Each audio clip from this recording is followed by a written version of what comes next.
Welcome to the next edition of Competitive List. Today I got 5 decks, 2 of which are some of my specialty lists. I got 5 O's. So we're going to talk about them first because I'm not really have any new cards in them per se, but then we'll get into 3 decks that have brand new all Thunder Junction cards. I shouldn't say all, but contain Thunder Junction cards. So that's what we're going to talk about today. If you like this kind of content, make sure you smash that like button, subscribe, hit that bell notification so you're alerted for future videos. We're on our way to 1,000 subs. Let's get there together. And comment down below which deck you think is your favorite. And let's get into the deck list and break them down.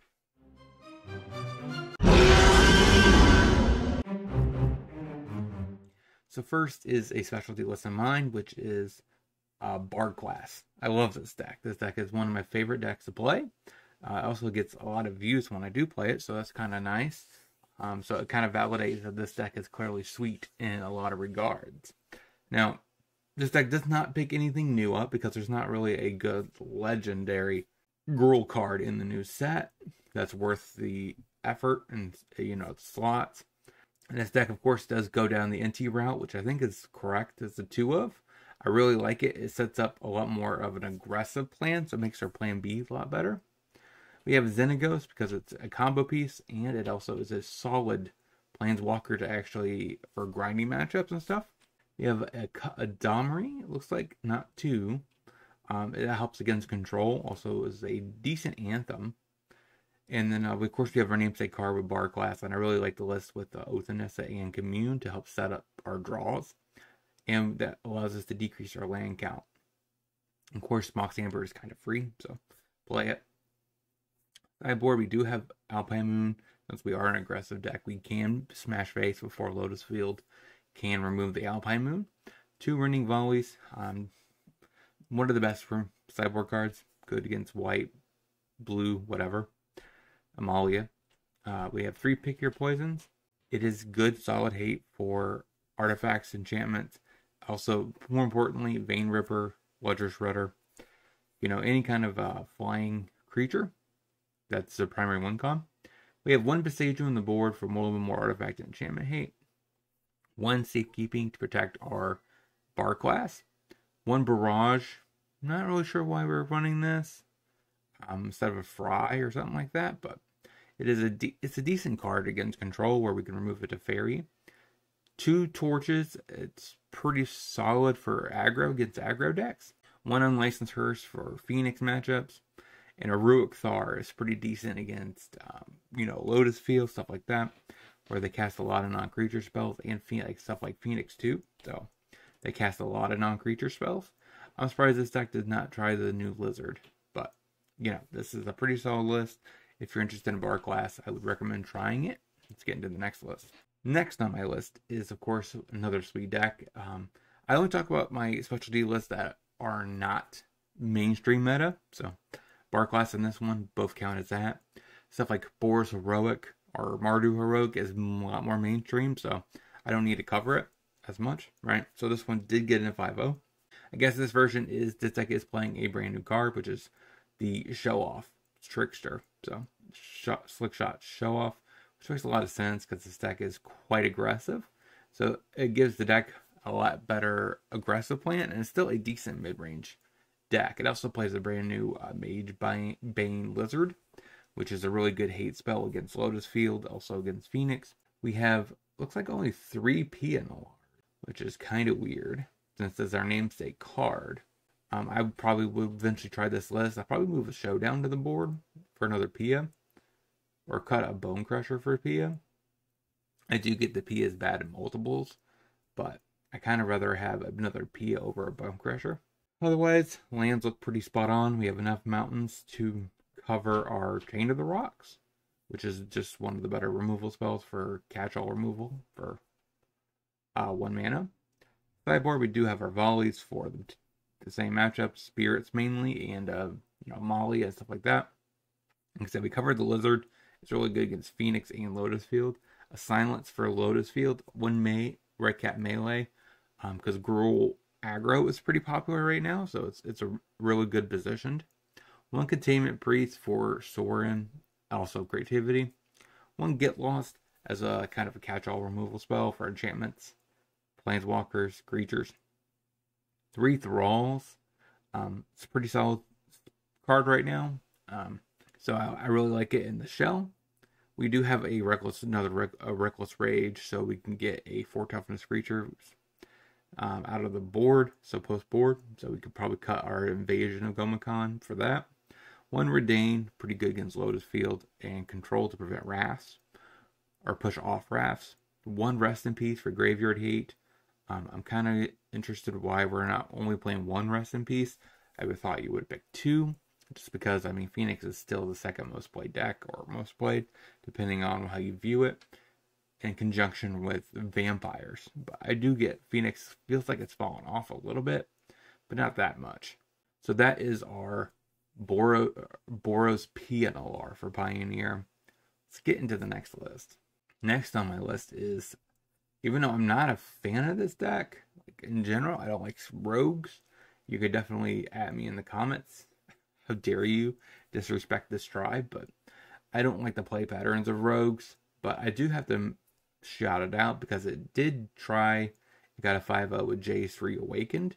And because it's playing Jace, it picked up the Valky combo. So you just, plot the Valky. And then you get Tibble the following turn. And I think Jace actually makes a lot of sense in rogues, because the early games you are trying to control the board.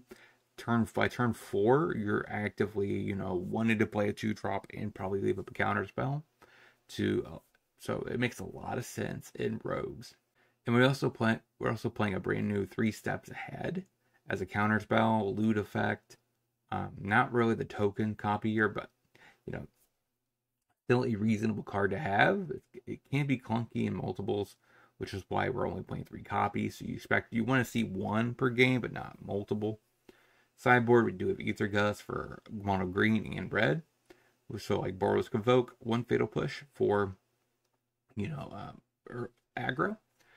2 Go for the Throats for diverse interaction. Good get shielded, stuff like that. Scavenger, also pretty good against aggro, because it has the life link. You can get in, smash base, gain life. Deluge, also pretty decent against mono white aggro decks and green, so works out there. 1 Siphon Insight against the mid-range / control matchups, so we can get card advantage. We have 3 Mystical Disputes also for the control matchup, so we kind of have most of the things covered here. And keep in mind that Gus also can hit Emergent Ultimatum, which is nice, and so does Dispute. So those do also help against Lotus Field. That is Dimir Rogues for Pioneer. Let's get into the next list. Next is Mono Black Waste Knot for Pioneer. It does play 4 Goblins, which is kind of weird. 3 Bank Busters, so we have that card advantage piece. 3 Liliana the Veils. It's a really good card against the grinding matchups, control, stuff like that. Since there's not really a downside right now, since Phoenix, I guess the only downside is Phoenix. Like they pitch a Phoenix to it, but overall, I think it's pretty decent to be running right now. We also have 3 Shieldred, pretty good against Lotus Field and Phoenix, because every time they draw a card, they take some damage. Then we have Fatal Push for aggro. We have Thoughtseize, which are the 2 best removal spells.